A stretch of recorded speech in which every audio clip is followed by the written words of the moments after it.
ହାତରେ ଶଙ୍ଖା ପିନ୍ଧାଅ, ମଥାରେ ସିନ୍ଦୁର ପିନ୍ଧାଅ। ଅସମ୍ଭବ। ଅପେକ୍ଷା କର, ମୁଁ ଶଙ୍ଖା ତୀର ଧରି ଆସୁଛି। ତମର ପାଖରେ ହେଇଗଲ ଏମିତି ଅସଙ୍ଗତ ଯୁକ୍ତି କରୁଛୁ କଣ ପାଇଁ? କାହିଁକି ନା ମୁଁ ତମ ପିଲାର ମା ହବାକୁ ଯାଉଛି।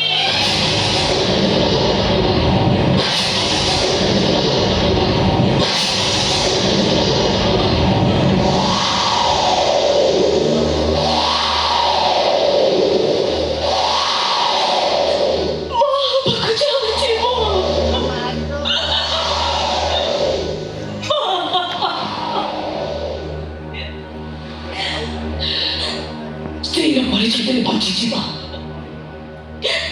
ତା ନହେଲେ ତମର ବି ସେଇ ଅବସ୍ଥା ଆମ ଯାହା ସାରଥୀ ବାବାଙ୍କର ହେଇଥିଲା, ଯାହା ସୁର ବାବାଙ୍କର ହେଇଥିଲା। ଡିସିସନ ବି ତମର।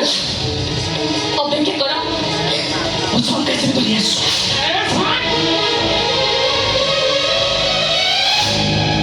ଗର୍ଭ ନିରୋଧକ ବ୍ୟବହାର କରିନଥିଲେ କି ମହାରାଜ? ବାଜ୍ୟ କଥାବାର୍ତ୍ତା କରୁଛ তুমি।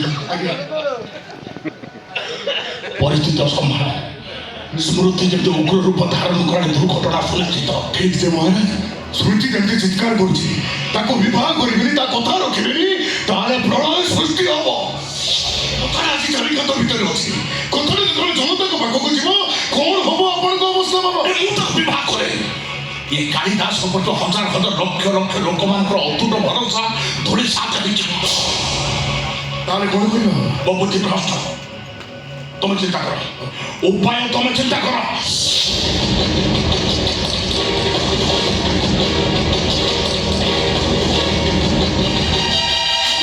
ମିଳିଗଲା ମିଳିଗଲା, ସବୁ ସମସ୍ୟାର ସମାଧାନ ବାଟ ମିଳିଗଲା। କଣ? ଆପଣଙ୍କ ଭାଇ ବୋଉ ସ୍ମୃତିକୁ ଭରି ଦେଇଦବ, ତା ମୁଣ୍ଡିରୁ ମୁଣ୍ଡଟାକୁ ଅଲଗା କରିଦବ। ଭୁଲ ହେଇଯିବ। ତାହେଲେ ଆଉ ଗୋଟେ କାମ କରିବ, କଣ? ତାକୁ ଡାହାଣୀ ବୋଲି ଘୋଷଣା କରିଦବ। ସର୍ବ ସମ୍ମୁଖରେ ବିଚାର କରି ତା ଦେହରେ ପେଟ୍ରୋଲ ଢଳି ଆମେ ନିଆଁ ଲଗେଇଦବା। ବହୁତ ବଡ଼ ଭୁଲ ହେଇଯିବ। ସ୍ମୃତିର ବଡ଼ ଭୁଲ ଜଣେ ନାରୀ ନେଇଥିଲି, ସମାଜର ସେବା କରୁଛି, ନାରୀମାନଙ୍କ ପାଇଁ ଲଢ଼େଇ କରୁଛି, ଅସୁବିଧା ହେଇଯିବ। ତମେ ଏମିତି ଚିନ୍ତା କର, ଯେବେ ସାପ ମରିବ ମାରି ଭାଙ୍ଗିବନି। ଗୋଟେ ଚିନ୍ତା କର। ତାହେଲେ ମୋ କଥା ଶୁଣନ୍ତୁ ମହାରାଜ।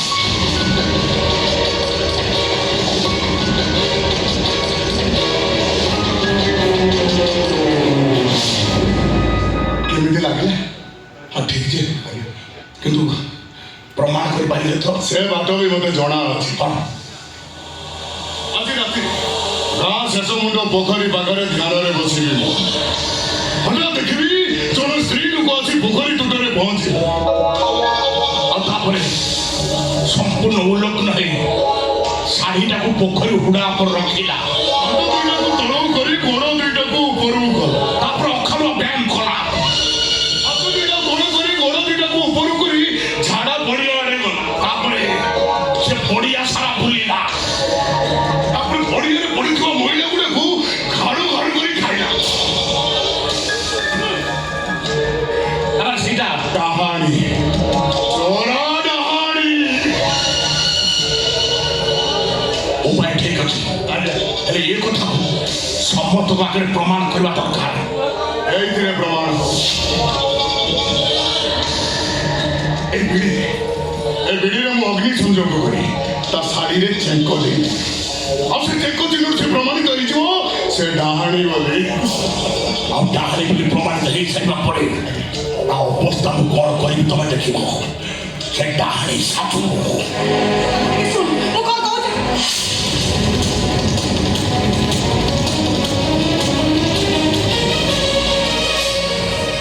କଥା ମାନତେ ଘର ଛାଡ଼ି ଚାଲିଯା।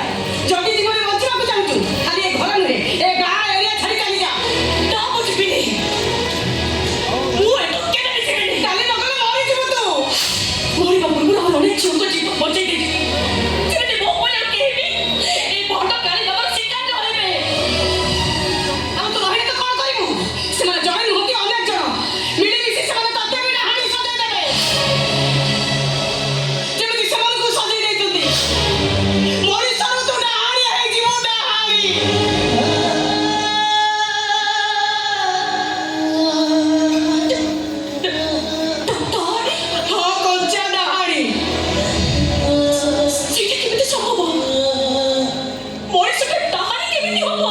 ବୁଝିବ ଯିଏ ମୋ ସ୍ୱାମୀର କଥା ନ ମାନିଛି ସେ ଡାହାଣୀ ହେଇଛି।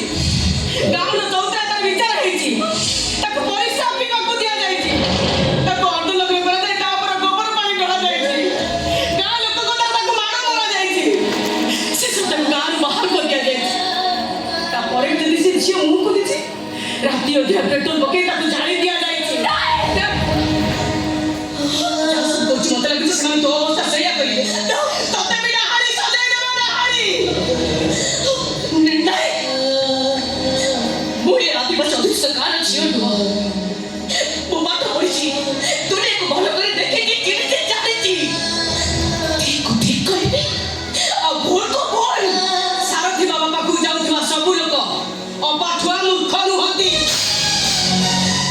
ଶିବ ବାବା, ଲକ୍ଷ୍ନୌର ଜଙ୍ଗୁର ବାବା, ଜୟପୁର ଆଇଆଇଟି ବାବା, ଆଶାରାମ ବାପୁ ଏମାନଙ୍କ ପାଖକୁ ଯାଉଥିବା ସବୁ ଭକ୍ତ ଅପାଠୁଆ ମୂର୍ଖ ନୁହନ୍ତି।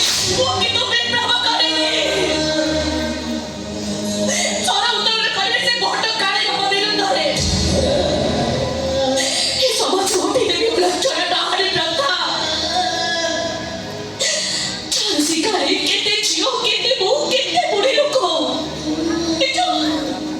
ନିଜ ଜୀବନ ରହୁଛନ୍ତି। ଯଦି ଏତେ କଥା ଜାଣିଥିଲୁ ତାହେଲେ ଯତ ଧୀରେ ଧୀରେ ମୋ ସ୍ୱାମୀକୁ ଦେହଦାନ କରୁଥିଲୁ କାହିଁକି? ଅନ୍ଧବିଶ୍ୱାସର ବଶବର୍ତ୍ତୀ ହେଇ ତୋ ଆଖି ସିନା ଅନ୍ଧବିଶ୍ୱାସର ଅନ୍ଧପୁଟୁଳି ଖୋଲିଗଲା, ହେଲେ ସମସ୍ତଙ୍କ ଆଖିରୁ ଖୋଲିନି। ଏବେ ବି ସମାଜରେ ଲକ୍ଷ ଲକ୍ଷ ଲୋକ ଅନ୍ଧ। ତାହେଲେ ଯେତେବେଳେ ସାରଥୀ ବାବା ଆଶ୍ରମରେ ଏବେ ବି ଭଜନ କୀର୍ତ୍ତନ ଶୁଣୁନଥାନ୍ତା। ପଳେଇ ଯା ଏଠୁ। ଏ ଅନ୍ଧ ଭକ୍ତମାନେ ତତେ ବଞ୍ଚିବାକୁ ଦେବନି, ମାରିଦେବେ ତତେ। ପଳେଇ ଯା। ଯାଉନୁ। ଭାଇମାନେ,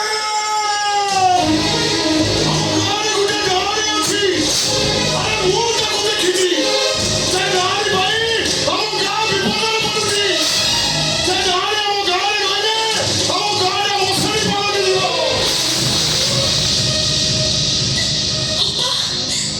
ଅପା ଏ ଲୋକ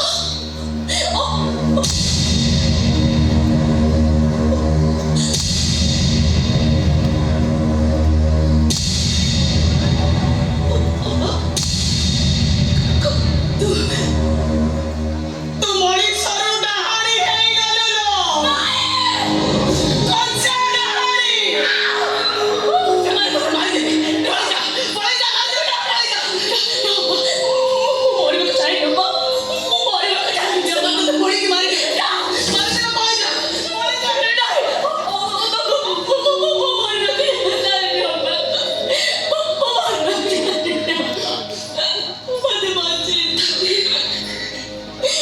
ତତେ ଭରସା ସେଇ ଉପରବାଲା।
So